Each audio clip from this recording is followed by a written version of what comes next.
Revelation 13, 1-2. And I stood upon the sand of the sea and saw a beast rise up out of the sea, having 7 heads and 10 horns, and upon his horns 10 crowns, and upon his heads the name of blasphemy. And the beast which I saw was like unto a leopard, and his feet were as the feet of a bear, and his mouth as the mouth of a lion. And the dragon gave him his power and his seat and great authority. Why does Revelation 13 begin with the beast rising out of the sea? Beloved brothers and sisters, Revelation 13 begins where Revelation 12 leaves off. The dragon has failed to destroy the woman, failed to devour the child, and failed to erase the faithful people of God. So now he changes his method. He does not appear directly. He works through an earthly power. John says, I saw a beast rise up out of the sea. This is not a random symbol. It is heaven's way of showing that Satan builds his final counterfeit system through visible institutions in human history. Revelation 13, 1-2 is therefore not merely describing a power, it is identifying it. These opening verses give the prophetic marks by which this system can be recognized. And when those marks are compared with history, they point unmistakably to the papal power. What does the sea represent in biblical prophecy? In biblical prophecy, the sea represents peoples, multitudes, nations, and tongues. This means the beast rises from the populated world, not from an empty land or an isolated place. It arises in the center of civilization, among established powers and dense populations. This is important because it immediately rules out a remote or newly formed power. The papal system arose in the populated territory of the old Roman world in the center of Europe, among the nations that grew out of the Roman Empire. Prophecy therefore places the rise of this beast exactly where papal Rome emerged, in the crowded political and religious world of the old empire. Why is this power described as a beast? In prophecy, a beast represents a kingdom or ruling power. Daniel 7 already established that principle. But Revelation 13 shows more than a simple political empire. This beast is a religio-political system.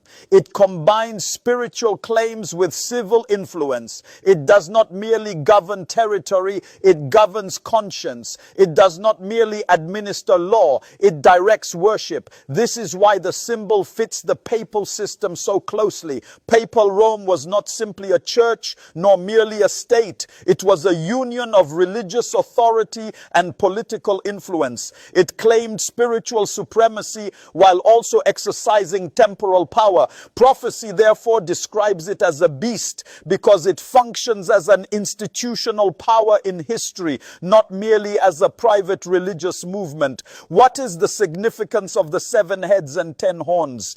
The 7 heads and 10 horns connect this beast directly to the dragon of Revelation 12 and to the Roman phase of prophecy seen in Daniel. The horns represent political power and the crowns show ruling authority. This means the beast is not detached from government. It is supported by political structures. Historically, the papal system arose out of the fragments of the Roman Empire and stood upon the support of the kingdoms that followed Rome. It inherited the world of post-imperial Europe and exercised influence over kings and nations. The horns reveal that this power does not stand alone. It operates in close relationship with civil rulers. That is exactly how papal supremacy functioned in history. Why are the names of blasphemy central to this beast? John says the beast bears names of blasphemy. In scripture, blasphemy is not merely insulting God. It is claiming divine rights that belong only to him.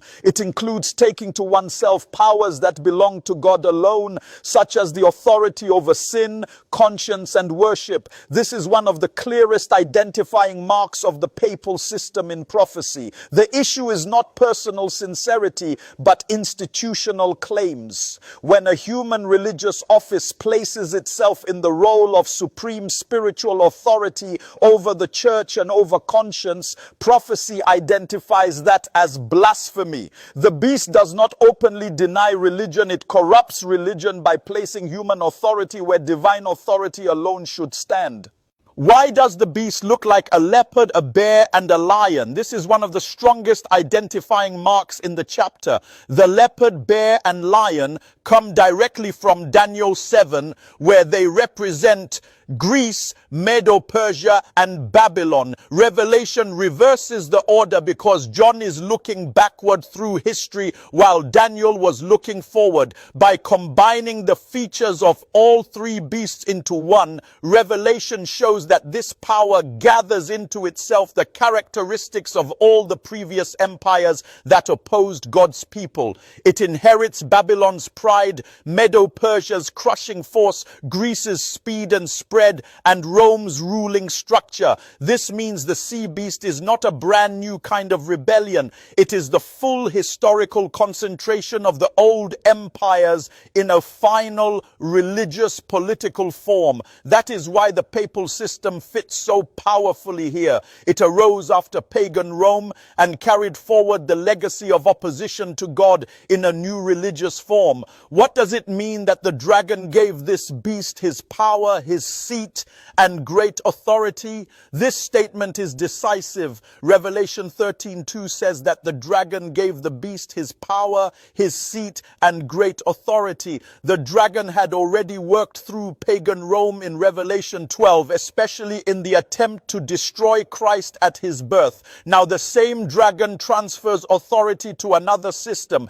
Historically, this fits the transition from pagan Rome to papal Rome. The seat of imperial authority in Rome became the center of papal authority. The power that once persecuted through the empire now persecutes through an ecclesiastical system backed by civil support. This also explains why this power, though geographically small today, commands extraordinary respect in the world. The prophecy says its influence is not merely human, it is backed by the authority the dragon gives. That is why a territory so small can carry such immense global weight. It is honored by nations, respected in diplomacy, and recognized across religious traditions because the dragon has invested it with power, seat, and great authority. Why do these identifying marks point to the papal power? When all the marks are placed together, the identity becomes clear. This power rises in the populated world of the old Roman territory. It is a beast, meaning a kingdom or system of rule. It combines religious and political power. It grows out of the Roman world, symbolized by the heads and horns. It bears blasphemous claims. It carries the features of the earlier empire of Daniel 7. It receives the seat and authority of Rome. No other system in history fits these prophetic markers as fully as the papal power. This does not condemn individual people. Prophecy is identifying a system, not attacking sincere souls. But it does mean that Revelation 13 calls us to face the truth about a religious political power that stands in the place of God's authority. Why does this matter for believers today? This matters because God did not reveal prophecy to satisfy curiosity, but to protect his people from deception. If the beast can be identified, then the faithful do not need to be confused when false worship becomes global. Revelation 13 teaches that the greatest danger is not open unbelief, but a religious system that appears Christian while replacing God's authority with human authority. Believers must therefore learn to test every claim by Scripture. The issue is not appearances, tradition, or popularity. The issue is truth. In the end, loyalty will not be measured by admiration for religion, but by obedience to God. How should God's people respond to the beast from the sea? God's people must respond with clarity and conviction. Revelation 13, 1-2 identifies the rise of a counterfeit system of worship so that the faithful will not be deceived by its splendor, its history, or its influence. The sea beast is not merely an ancient mystery, it is a prophetic reality, and once its marks are seen, the call becomes urgent. Do not surrender to a power that claims what belongs only to God. Stand with Scripture above institution, with divine authority above human tradition, and with the Lamb above every counterfeit throne. The same prophecy that exposes the beast also prepares God's people to stand against it.